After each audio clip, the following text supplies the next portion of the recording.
요한계시록 19장 6절에서 9절 말씀. 또 내가 들으니 허다한 무리의 음성과도 같고 많은 물소리와도 같고 큰 우리소리와도 같은 소리로 이르되 할렐루야 주 우리 하나님 곧 전능하신 이가 통치하시도다. 우리가 즐거워하고 크게 기뻐하며 그에게 영광을 돌리세. 어린 양의 혼인 기약이 이르렀고 그의 아내가 자신을 준비하였으므로 그에게 빛나고 깨끗한 세마포 옷을 입도록 허락하셨으니 이 세마포 옷은 성도들의 옳은 행실이로다 하더라. 천사가 내게 말하기를 기록하라. 어린 양의 혼인잔치에 청함을 받은 자들은 복이 있도다 하고 또 내게 말하되 이것은 하나님의 참되신 말씀이라 하기로. 아멘. 아멘. 감사합니다. 네. 오늘 선포된 본문 말씀에 의해서 신부의 영성 바로 알기 이제 시리즈를 시작하는데요. 제가 이 글씨를 잘못 이제 오타를 했네요. 시리즈이고 산부가 아니라 신부입니다. 네. 신부와 축하객이라는 제목으로 오늘 첫 번째 시간입니다. 이한두레 목사님께서 말씀을 선포해 주시겠습니다. 네, 목사님 기도도 부탁드립니다. 사랑하신 아버지 하나님 감사합니다. 오늘도 기적의 방에 함께 모여서 말씀을 나누고 기도할 수 있도록 은혜를 주셔서 감사합니다. 하나님이 허락하시지 않으면 이 자리에 누군들 나올 수가 있겠습니까? 저희들에게 기도의 자리를 사모하는 열심 주시고 또 말씀을 사모하게 하시고 또 건강도 주셔서 이 자리에 함께 나왔습니다. 오늘도 말씀을 통하여 은혜 나누게 하시고 특별히 신부의 영성 바로 깨달을 수 있는 기회가 되게 하시고 남은 생에 새롭게 결단하고 더 이제 신부의 영성을 사모하며 나가는 우리 모두가 되게 축복해 주십시오.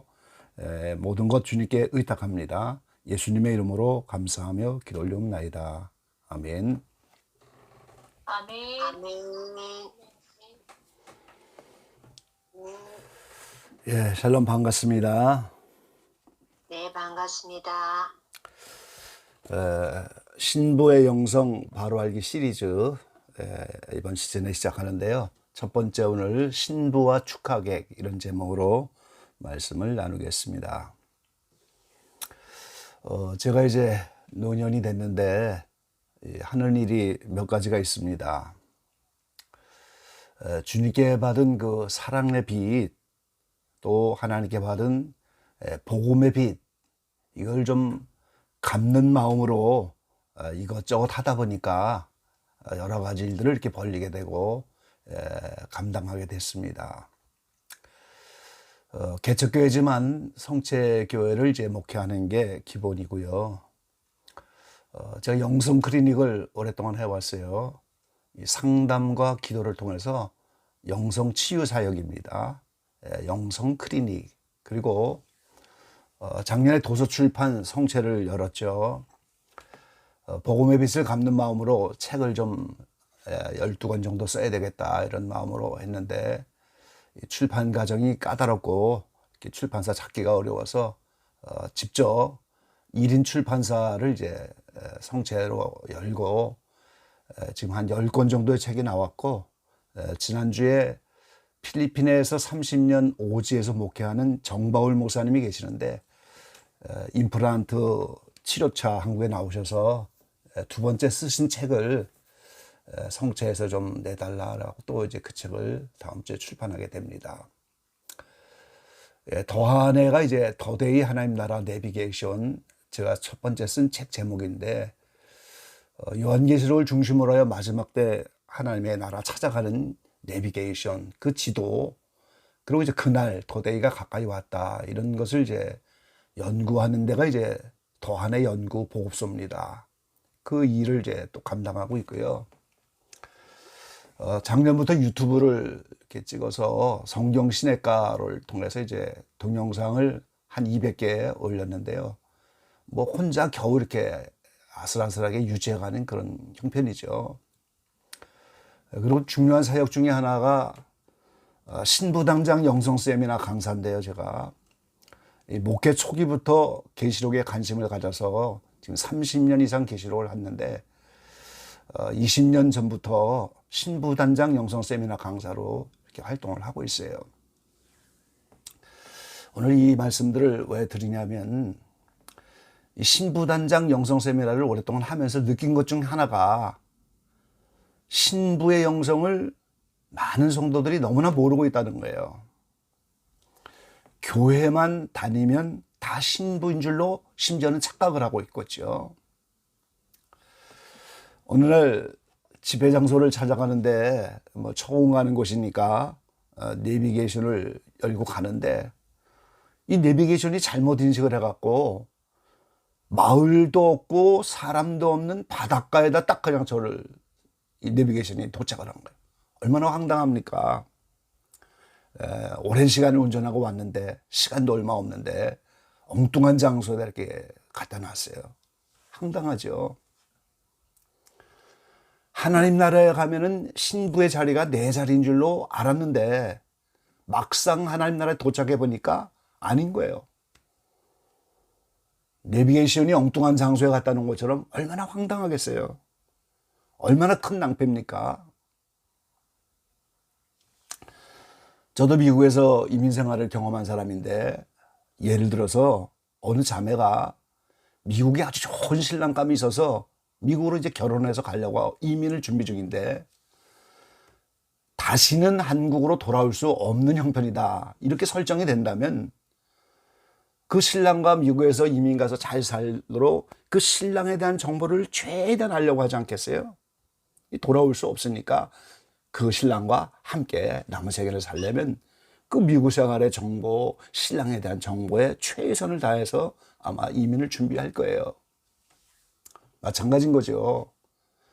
언젠가 하나님 나라로 마지막 이민을 가야 하는 저희들입니다. 돌아올 수가 없는 거죠. 내 일생 이민을 준비하며 살아온 그대로의 영적 신분을 가지고 천국은 영광이 다르잖아요. 위치가 다르고 주택이 다르고 면류관이 다르고 세마포가 다르고 영적 신부가 다 이렇게 되는 것이 아니기 때문에 이게 다 다른 건데 다시 돌아올 수 없는 그 자매가 미국 가기 위해서 준비하는 것처럼 이 하나님 나라로 마지막 이민을 가야 되는데 우리의 모든 생애를 거기다 초점 맞춰서 신부의 영성이 어떤 건지 그 하나님 나라가 어떤 건지 여기에 우리가 올인을 해야만 마땅한 거죠. 한 번 죽는 것은 정한 것이고 그 후에는 반드시 심판이 있다고 말씀하셨는데 이 심판 과정을 지나가면서 내가 알고 있던 것과 너무 다른 결과를 맞는다면 얼마나 황당하겠어요. 그래서 어렵고 딱딱한 말씀이 될 수도 있지만 이번 시즌을 통해 신부의 영성 바로 알기를 시도합니다. 하나님의 은혜로 여러분 모두가 사모하는 마음이 있길 바라고요. 또 여러분의 귀가 열리기를 간곡히 권면을 합니다. 자, 본문에 보면은 계시록 19장에 7절 말씀에 우리가 즐거워하고 크게 기뻐하여 그에게 영광을 돌리세 어린 양의 혼인 기약이 이르렀고 그 아내가 예비하였으니 그랬어요. 자, 6절에 보면 할렐루야 주 우리 하나님 곧 전능하시니가 통치하시도다. 그러면서 이제 어린 양의 혼인 기약이 이르렀다 그랬어요. 성경에 보면요. 이 할렐루야가 신구약 통틀어서 27번 나옵니다. 그런데 구약에 시편에만 23번이 나와요. 신약에는 딱 4번 나오는데 전부 19장에 나와요. 19장 1절에 할렐루야, 3절에 할렐루야, 6절에 할렐루야. 이러면서 이제 4번이 딱 나오는데 하나님 구원 사역의 결론이 어린 양의 혼인잔치입니다. 이 성경 전체가 혼인 이야기잖아요. 아담과 하와의 혼인부터 시작해서 마지막 아담 대신 예수님이 어린 양이신데, 이 어린 양은 하나님 나라에서 부르게 될 예수님의 새 이름이에요. 그래서 어린 양의 혼인 잔치라고 오늘 9절 말씀에 여기 분명히 어린 양의 혼인 잔치다 이런 단어가 나오는데, 그래서 성경이 지금 어린 양의 혼인 잔치로 끝나는 장면인데, 그 어린 양의 혼인 기약이 이르렀고 아내가 예비돼서 이제는 그 혼인이 가까웠다. 그래서 여기서 할렐루야가 4번 나오는 거예요. 하나님의 구원 사역의 결론이 나타나기 때문에 그때 비로소 할렐루야 하면서 하나님께 찬양하고 영광을 돌리는 거죠.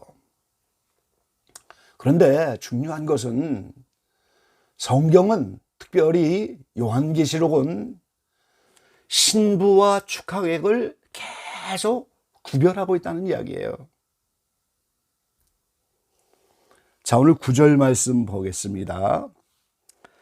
천사가 내게 말하기를 기록하라. 어린 양의 혼인잔치에 청함을 입은 자들이 복이 있도다 하고, 또 내게 말하되 이것은 하나님의 참되신 말씀이라 그랬어요.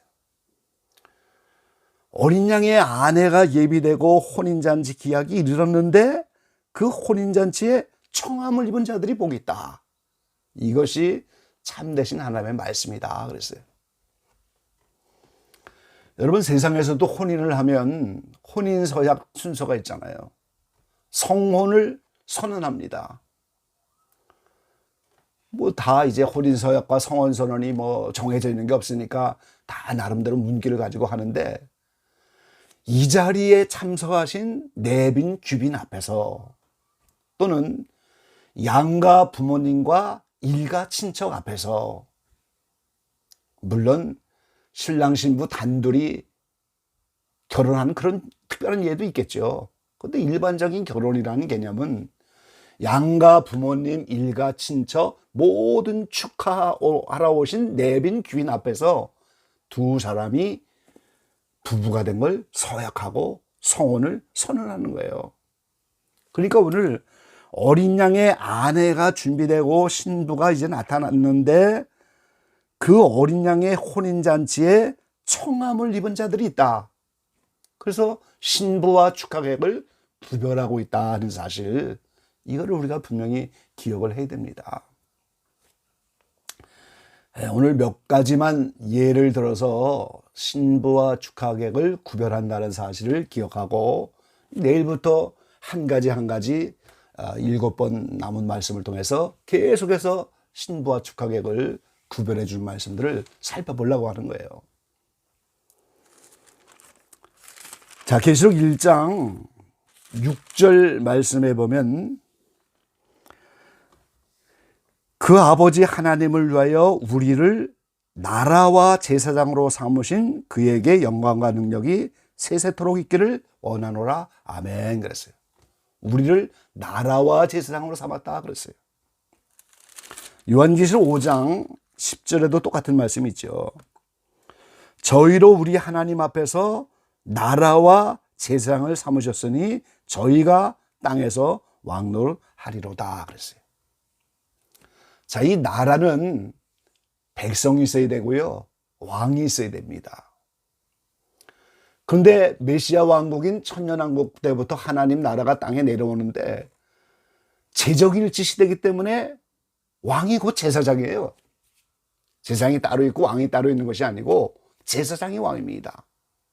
그러니까 하나님 나라가 있는데 제사장 왕은 따로 구별을 해주고, 그 다음에 거기에 백성이 있단 말이죠. 그래서 하나님이 하나님 나라를 만들으셨는데 제사장으로 또 우리 삼으신 그 하나님께 찬양과 영광을 돌리고 감사하는 거예요 지금. 그러니까 오늘 제사장, 제정일치 시대의 왕 같은 제사장, 그게 곧 신부입니다 여러분. 그리고 나머지는 다 백성이에요. 그래서 신부된 왕 같은 제사장과 백성을 합쳐서 하나님 나라라고 하는 거예요. 그래서 제사장이 곧 신부인 것을 이번 시중에 말씀을 통해서 입증해 드리려고 합니다. 계시록 7장에는 1절로 8절까지는 각 지파에서 12,000명씩 14만 4천 명이 나오죠. 이 14만 4천 명이 바로 요한계시록 14장에 보면 예수님 공중 강림할 때 휴거되는 성도들이고, 이분들을 우리는 이기는 자라고 하고, 이분들이 오늘 새 예루살렘 성에 들어가는 권세를 받고, 이분들이 신부예요. 그리고 이어서 계시록 7장 9절로 마지막 절까지 보면 헤아릴 수 없는 큰 무리들, 나라, 족속, 백성, 방언, 그러니까 온 인류 역사 전체의 모든 나라와 족속과 백성과 방언에서 셀 수 없는 무리가, 다시 말하면 신부 아닌 모든 백성들이 큰 환난을 통과하며 어린 양의 피에 흰옷을 입고 오늘 지성소가 아닌 성소로 들어가는 모습을 우리가 볼 수가 있는 거지요. 하나님 나라를 성전에 비유한 말씀들이 많이 있는데, 에베소 2장 21절로 22절에도 우리가 다 이제 한 몸이 되어 건물을 만들어서 성전을 만드는 건데, 그 성전이 지성소와 성소가 있잖아요. 그래서 지성소는 오늘 큰 환난을 면제받고 휴거되는 14만 4천의 신부가 들어가는 장소고, 나머지 큰 환난을 통해서 들어가는 성도들은 전부 성소라고 하는 자리에 들어가는 백성들인 겁니다, 여러분. 축하객인 거예요. 그래서 이것도 신부와 축하객으로 구별을 해준, 이번 시즌에 이걸 다 말씀을 하나하나 입증해 드리려고 해요. 계시록 11장에 보면은 후 3년 반이 되기 바로 직전에 계수하는 사건이 있죠. 이미 성전에 들어간 자도 있고, 아직 성전에 못 들어가고 제단 안에서 경배하는 자도 있고, 경배하지 않는 자도 있어요. 이미 성전에 들어간 사람들은 예수님 공중 강림할 때 휴거된 14만 4천 명이 시온산이라고 하는 지성소에 들어가 있잖아요. 나머지는 교회 안에 다 들어왔지만 아직 성전에 들어간 게 아니고 제단에서, 뜰에서 경배하는 자가 있고 경배하지 않는 자도 있어요. 그럼 경배하지 않는 자들은 누굽니까? 불신자도 있을 것이고, 교회 안에 들어왔지만 7년 대화할 때, 후 3년 반 때 적소가 나타나면 표를 받고 타락하는 사람도 경배하지 않는 자로 이제 미리 다 청량을 하는 거죠. 그래서 여기서도 오늘 이미 성전에 들어간 자들, 신부와 축하객들은 따로 구별해 주고 있는 거예요. 예, 가장 큰 구별은 새 예루살렘과 만국입니다. 요한계시록 21장에 보면은 2절 말씀에 또 내가 보니 거룩한 성 새 예루살렘이 하나님께로부터 하늘에서 내려오니 그 예비한 것이 신부가 남편을 위하여 단장한 것 같더라. 이 새 예루살렘 성이 이제 내려오는데 신부입니다. 근데 9절 말씀에 보면 7 대접을 가지고 마지막 7장을 담은 7 천사 중 하나가 나와서 내게 말하여 가로되 이리 오라, 내가 신부 곧 어린 양의 아내를 내게 보이리니 하고, 성령으로 나를 데리고 크고 높은 산으로 올라가 하나님께로부터 하늘에서 내려오는 거룩한 성 예루살렘을 보이니 그랬어요. 그래서 요한계시록 21장은 전체가 새 예루살렘의 모습을 말씀해 주고 있어요. 근데 여기서 우리가 한 가지 주시하지 못하는 부분이 있는데, 새 예루살렘 성은 이기는 자인 신부들만 들어가는 천국의 수도 서울과 같은 곳이에요.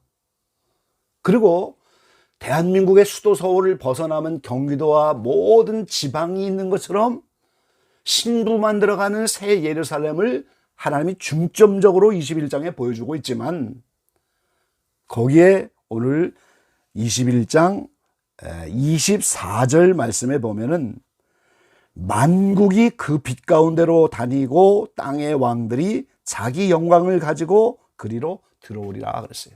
만국이 나와요, 만국.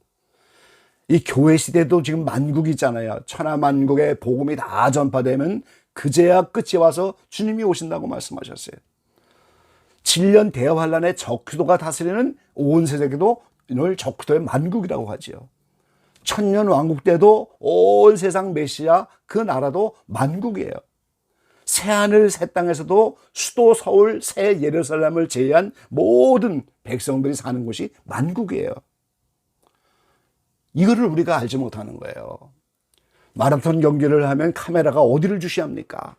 누가 메달권에 들어갈 것이냐, 누가 금메달이고 누가 은메달이고 누가 동메달, 누가 입상할 것이냐. 그 성도도 마찬가지인 거예요. 지금 신부에게 초점을 맞춰서 계시록 21장 새 예루살렘이 내려오는데 전부 그 신부의 모습을 조명하는데 만국이라고 하는 딱 한 절을 통해서 이렇게 수도 서울을 제외한 지방이 있다는 걸 이렇게 보여주는데, 그 지방에는 새 예루살렘에 들어가지 못한 축하객이 다 들어가는 곳이에요.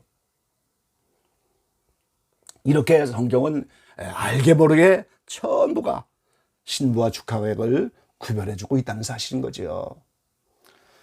그래서 이번 시즌을 통해서 신부의 영성이 이제 과연 어떠한 영성인지, 신부는 어떤 자격을 가졌기에 휴거되고 대환란을 면제받는 거고, 어떤 권세가 있길래 예루살렘 성에 들어가는 거고, 어떻게 돼서 그분들은 신부가 되는지, 이거를 최대한 오늘 정리해서 축하객과 신부는 서로 다른 것이다, 이렇게 해서 우리가 착각하지 말고 정말 기도하고 결단하면서 내가 신부의 반열에 들어가려면 이렇게 해야 되는 거구나, 이런 마음의 소원들이 일어날 수 있는 이런 말씀의 시즌이 되기를 바라는 겁니다. 이번에 이제 귀를 기울이셔서 정말 이 말씀을 통하여 새롭게 결단하고 기도하는 기적의 방의 모든 식구들 되기를 간곡히 권면합니다. 아멘. 아멘. 감사합니다. 감사합니다. 아멘.